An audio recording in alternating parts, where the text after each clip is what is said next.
Vamos conversar um pouquinho agora a respeito do segundo elemento da culpabilidade penal, a chamada potencial consciência da ilicitude. Quando eu falo numa potencial consciência da ilicitude, eu estou me referindo à análise do poder compreender o caráter ilícito da norma, ou seja, eu vou analisar se naquela situação específica o agente tinha a possibilidade de compreender o caráter ilícito da sua conduta.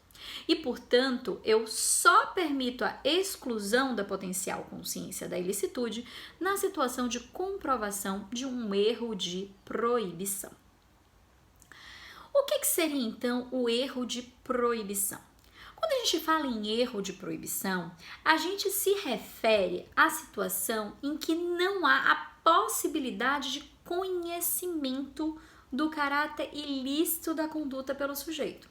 Então, o sujeito tem a noção das elementares típicas, ele sabe o que está fazendo, mas ele acha que pode fazer, né? Ele não compreende o caráter ilícito da sua conduta por conta de uma valoração leiga da norma, não porque ele desconhece a lei. Lembrem sempre que a ninguém é dado desconhecer a lei, mas porque ele valora de forma leiga, de forma imatura, de forma errônea a norma proibitiva. Então, nesse caso, a gente pode analisar a existência de um erro de proibição em situações casuísticas. Obviamente, que não pode chegar todo mundo e dizer, eu fiz porque eu não sabia que essa lei existia. Isso não existe, né? A gente tem aqui uma análise casuística de situações de comprovado erro. Então, para ter erro de proibição, não é uma situação de desconhecimento da lei. É uma situação de valoração leiga sobre o fato, né? De análise de que uma conduta poderia ser permitida, de imaginação de que essa conduta poderia ser permitida, porque falta uma apreensão completa do caráter axiológico da norma. Tranquilos? Esse erro de proibição, ele pode ser classificado a partir de duas formas distintas. Primeiro, eu tenho o chamado erro de proibição direto e erro de proibição indireto. O que seria o erro de proibição direto? Eu falo em erro de proibição direto quando a gente ignora a norma proibitiva, ou seja, ele está completamente leigo com relação à existência daquela norma proibitiva, ou quando ele, conhecendo a norma proibitiva, ele considera que a norma proibitiva não é aplicável, não tem vigência para aquela situação dele. Vamos supor aí uma pessoa que é de um interior muito humilde, que mora na roça e que tem uma relação de namoro com um menino de 12 anos. O menino tem lá 18, a menina tem 12, a família aprova, eles andam de mão dadas, eles usam até a aliancinha, né? E eles mantêm relação sexual.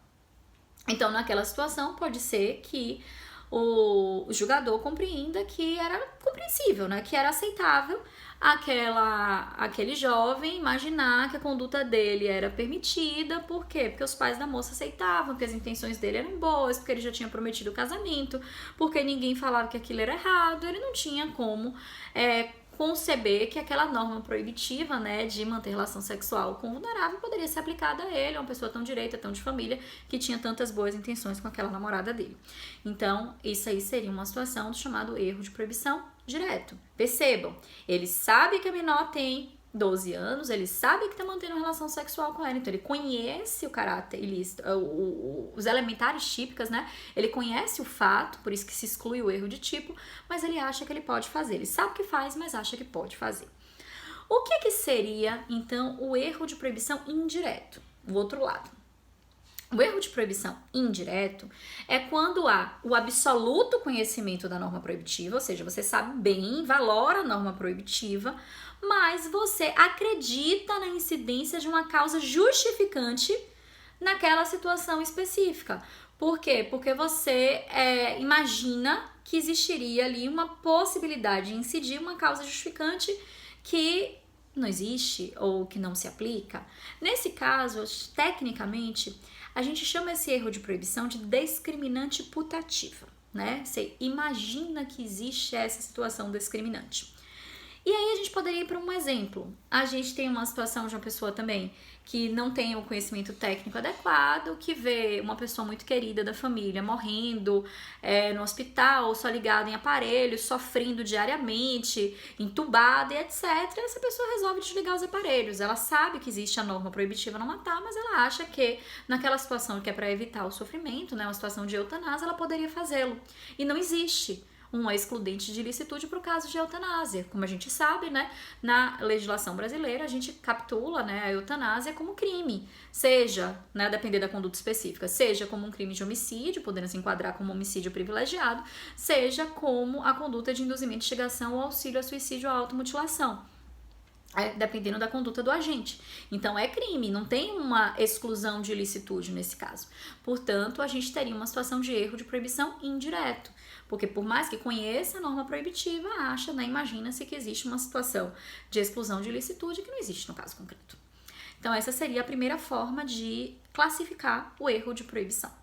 Eu tenho também uma segunda forma de classificar o erro de proibição, que é bem importante, que é o erro de proibição inevitável e o erro de proibição evitável. Quando eu falo em erro de proibição inevitável, eu estou me referindo àquele que não poderia ser superado através de um esforço a mais de consciência. Ou seja, o agente ele está imerso numa situação em que ele não teria como imaginar aquilo, que é o exemplo que eu dei, por exemplo, daquele jovem, né, de 18 anos, dentro de uma imersão cultural, dentro de uma realidade bem humilde, estava mantendo a relação sexual com aquela menina de 12. Então a gente teria nessa situação um erro inevitável, né? Ele não tinha como imaginar, como esperar dele uma compreensão a mais do que essa. Mas eu também tenho os chamados erros de proibição evitáveis, que é quando com esforço a mais de consciência a gente poderia evitar aquela situação de erro. Então eu tenho uma pessoa do interior, bem humilde, etc., que vem para a capital, que vem para a cidade grande, tem sua carteira furtada e pega um livro ou pega um objeto para compensar aquela situação, naquele sumiço da carteira, como se fosse uma troca, né? E acaba cometendo um crime de furto. Então, se ele perguntasse, se ele fosse se informar, né, ele perceberia que aquilo ali não poderia ser realizado. Então, com esforço a mais de consciência, a gente poderia ter evitado aquela situação de erro. Por isso, a gente chama esse erro de proibição de um erro de proibição evitável. O que exclui a culpabilidade penal através do elemento potencial consciência da ilicitude é o erro de proibição inevitável. Quando eu tenho um erro de proibição evitável, que é esse que pode ser superado com esforço a mais de consciência, a gente tem uma atenuação da pena. Então, a gente vai ter apenas uma redução de 1/6 a 1/3 da pena aplicada, certo? Porque se eu tenho uma culpabilidade diminuída, eu tenho uma pena reduzida.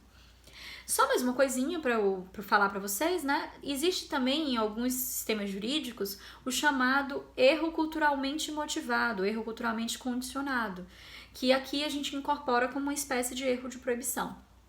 O que seria esse erro culturalmente motivado? É aquele que é justificável por uma questão cultural.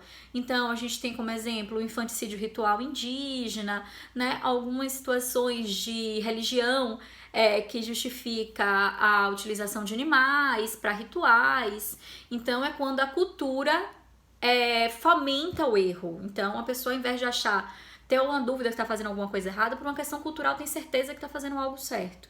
Então a gente incorpora essas situações aqui no nosso ordenamento jurídico como um chamado erro de proibição, mas ela leva um nome, né, em outros sistemas jurídicos de erro culturalmente motivado. Tranquilos? É isso.